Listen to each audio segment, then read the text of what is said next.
বৃন্দাবনের তৃতীয় দিনের সকালটা আমরা শুরু করেছিলাম পুরি, তার সাথে ছিল একটা কুমড়োর সবজি যেটা ভীষণ ভালো হয়েছিল খেতে, তার সাথে ছিল কচৌরি, তার সাথে ছিল একটা বুদিয়ার কিছু সবজি, তার সাথে ছিল জিলাপি, যার প্রত্যেকটা খাবার ছিল একদম মুখে লেগে থাকার মতো। রংনাথ মন্দিরের সামনের দিকেই ছিল একদম এই দোকানটা। সোনার তালগাছ দর্শন করার পরেই আমরা খেয়ে নিয়েছিলাম লস্যি।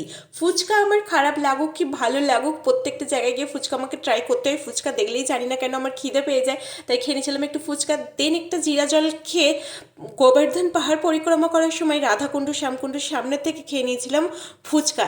তারপর সারাটা দিন আমরা নাওয়া খাওয়া ভুলে গিয়ে সোজা গেছিলাম মথুরা।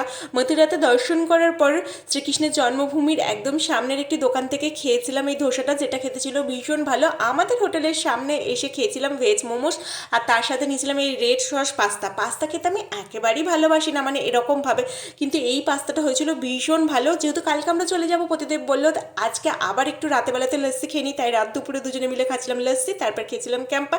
চলো, ভালো লাগলে লাইক আর সাবস্ক্রাইব করে দিও। রাধে রাধে।